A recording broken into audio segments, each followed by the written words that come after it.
To students. Next हमारा topic है बेटा डिस्टिलेशन मेथड। डिस्टिलेशन मेथड में हम क्या करते हैं, दो उन मिसिबल लिक्विड को सेपरेट आउट करते हैं बेटा, जिनका जो बॉइलिंग पॉइंट है वो डिफरेंट रहता है, काफ़ी डिफरेंस रहेगा बॉइलिंग पॉइंट में, तो हम उसको डिस्टिलेशन मेथड से सेपरेट आउट कर सकते हैं। जैसे मैंने एसीटोन और वाटर का एग्जांपल आपको बताया था कि जो एसीटोन है वो 60 डिग्री सेल्सियस से ऊपर जाते ही वेपर बन जाएगा, लेकिन वाटर को तो 100 डिग्री सेल्सियस चाहिए बेटा।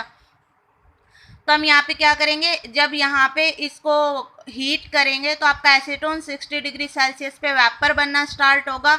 इस वेपर को हम कंडेंसर में इकट्ठा करेंगे और यहाँ से उसको कूल डाउन करके लिक्विड बना लेंगे और इधर हमारा वाटर बच जाएगा बेटा। तो याद रख लेना, डिस्टिलेशन मेथड से हम उन दो मिसिबल लिक्विड को सेपरेट आउट करते हैं जिनके बॉइलिंग पॉइंट में काफ़ी डिफरेंस होता है। लेकिन मान लीजिए कि दो मिसेबल लिक्विड हैं और उनके बॉइलिंग पॉइंट में डिफरेंस नहीं है ज़्यादा, अब मैं उसको हीट करने पहुंची तो दोनों एक साथ ही हीट हो गई। अब दोनों एक साथ हीट होंगी तो कंडेंसर में भी दोनों साथ जाएंगी और कूल डाउन भी दोनों साथ होंगी, फिर से वो दोनों इसमें आ गई तो सेपरेट आउट तो नहीं कर पाए बेटा। तो अगर उन दो मिसिबल लिक्विड्स के बीच में बॉइलिंग पॉइंट डिफरेंस बहुत ज़्यादा कम है तो हम वहाँ पे डिस्टिलेशन मेथड नहीं लगाएंगे, वहाँ पे हम फ्रैक्शनल डिस्टिलेशन मेथड लगाएंगे।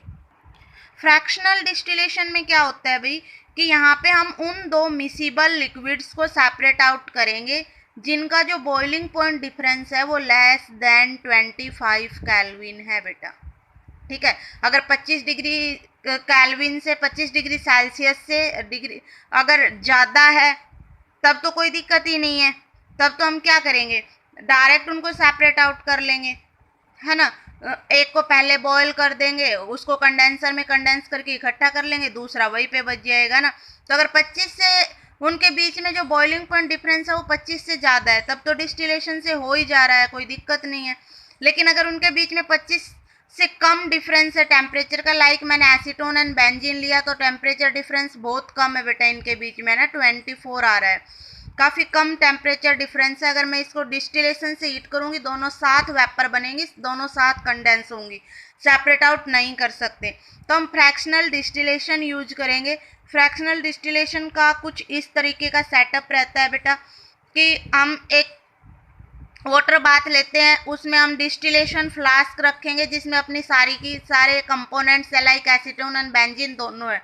फिर मैंने 3 डिफरेंट हमारे फ्रैक्शनल कॉलम ले लिए हैं अलग अलग। अब मान लीजिए मैं हीट करना स्टार्ट करती हूँ तो एसीटोन पहले हीट होगा क्योंकि 329 केल्विन है, ये 353 केल्विन है, ये हीट होके इधर आया, फिर हम और हीट करेंगे तो ये ऊपर जाएगा, तब उस टाइम तक हमारा बेंजीन भी हीट होके इस कॉलम तक आएगा। जब बेंजीन इसमें चढ़ना स्टार्ट होएगा इस कॉलम में तो वापस नीचे आ जाएगा क्योंकि टेम्परेचर 353 तक नहीं गया है हमारा। जब हमारा टेम्परेचर और बढ़ता रहेगा और हीट करेंगे, जब बेंजीन इधर तक पहुंचेगी तब तक हमारी एसीटोन थर्ड कॉलम में पहुंच जाएगी, वहां से वेपर को हम कंडेंस करके और इकट्ठा कर लेंगे और यहाँ से हमारा एसीटोन सेपरेट आउट हो जाएगा बेटा और बेंजीन इधर थर्ड कॉलम में ही रह जाएगा। और जब हम उसको हीट करना बंद कर देंगे तो बेंजीन कॉलम से क्या करेगा, नीचे गिर जाएगा। ठीक है, तो इसमें हम क्या करते हैं, 3 डिफरेंट फ्रैक्शनल कॉलम लेके चलेंगे डिस्टिलेशन फ्लास्क के साथ और वो सिर्फ एक ही लिक्विड को ऊपर आने देगा जिसका बॉइलिंग पॉइंट कम है, दूसरा अपने आप नीचे जाता जाएगा। ठीक है बेटा, अगर हम एयर की बात करें तो एयर भी एक होमोजीनियस मिक्सचर होता है बहुत सारी गैसेज का, और अगर उस गैसेज में हम डिफरेंस की बात करें तो बॉइलिंग डिफरेंस बहुत कम होता है बेटा, तो उसको भी हम डिस्टिलेशन से नहीं फ्रैक्शनल डिस्टिलेशन से ही सेपरेट आउट करते हैं। हम क्या करते हैं, पहले एयर से डस्ट वस्ट हटा लेंगे, फिर हम उसको सॉलिड बना के, क्योंकि बहुत लो टेम्परेचर के ऊपर तुरंत हमारी वाटर वेपर और उसमें प्रेजेंट जो CO2 है वो सॉलिड हो जाती है। ठीक है, तो उनको पहले ही हटा लेते हैं क्योंकि अगर वो सॉलिड हो जाएंगी तो फिर इन कॉलम जो है हमारा इसको तो ब्लॉक कर देंगी तो आगे तो गैस जा नहीं पाएगी, इसलिए उनको पहले ही हटा लिया। उसके बाद हम 200 एटमॉस्फेरिक प्रेशर के ऊपर इतना कंप्रेस करेंगे उसको कि हम एयर को वार्म करेंगे।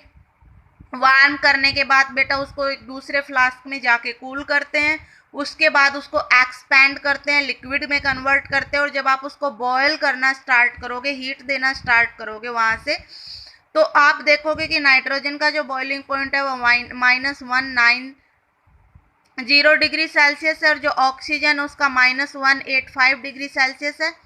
आपका नाइट्रोजन का कम है तो ये पहले सेपरेट आउट हो जाएगा और ऑक्सीजन बाद में सेपरेट आउट होगी। ठीक है बेटा, तो हम एयर को भी फ्रैक्शनल डिस्टिलेशन से सेपरेट आउट करते हैं।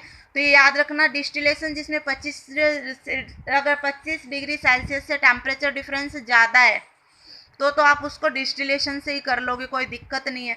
लेकिन डिफरेंस 25 से कम है तो वहाँ पे आप डिस्टिलेशन नहीं बेटा, फ्रैक्शनल डिस्टिलेशन मेथड यूज करोगे। उसके बाद नेक्स्ट मेथड है क्रिस्टलाइजेशन मेथड। क्रिस्टलाइजेशन मेथड कभी काम करता है भाई जब हमें किसी इम्प्योर साल्ट को प्योर बनाना है। ठीक है, जैसे नमक को भी हम बना सकते हैं, सॉल्ट जो हमारे घर में है ना, हमें उसको इम्प्योर से प्योर बनाना है। या मैं एग्जांपल ले रही हूँ कॉपर सल्फेट। कॉपर सल्फेट का मेरे पास एक इम्प्योर सैंपल है और मुझे उससे प्योर कॉपर सल्फेट लेके आना है।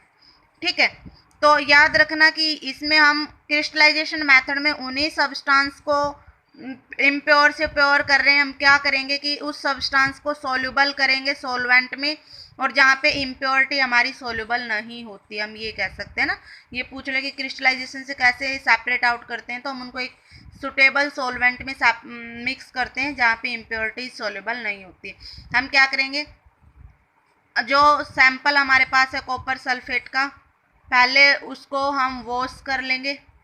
उसके बाद हम उसको पाउडर फॉर्म में कन्वर्ट करके हीट करना स्टार्ट करेंगे। जब आप उसको हीट करना स्टार्ट करोगे बेटे तो वो आपका, देखो आप टेम्परेचर नोट करते जाना। एक टेम्परेचर पे आप जब टेम्परेचर स्केल को उसमें डाल के देखोगे तो देखोगे उसके ऊपर वाइट वाइट लगना स्टार्ट हो गया है। जब वाइट वाइट लगना स्टार्ट हो जाए तो वहाँ पे आप उसको हीट जब कर रहे थे उसको बंद कर देना। जब आप उसे बंद करोगे तो थोड़ी देर के लिए कूल करने के लिए आप छोड़ोगे, जो 4-5 घंटे या 10 घंटे के बाद आप देखोगे कि उनकी क्रिस्टलाइज फॉर्म बन गई है ना।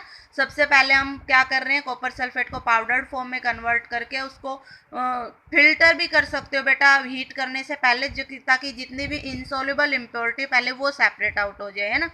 फिर उसको हीट करना स्टार्ट करना और जब वाइट वाइट बनना स्टार्ट हो जाए तब आप उसको बंद करना, और जब उसको अनडिस्टर्ब कुछ टाइम के लिए छोड़ोगे तो आप देखोगे कि उसके क्रिस्टल फॉर्म बन जाएंगे। ठीक है, और क्रिस्टल फॉर्म हमारी ज़्यादा प्योर होती है as compare to powdered form के बेटा। तो hot and concentrated solution of pure substance form crystal on cooling. ये कह रहा है जब हम जो वो सॉल्यूशन जो हमने हॉट सॉल्यूशन जो हमें मिला है अगर उसको हम कूल कर दे तो हमें क्रिस्टल मिल जाएंगे उस कॉपर सल्फेट के भाई।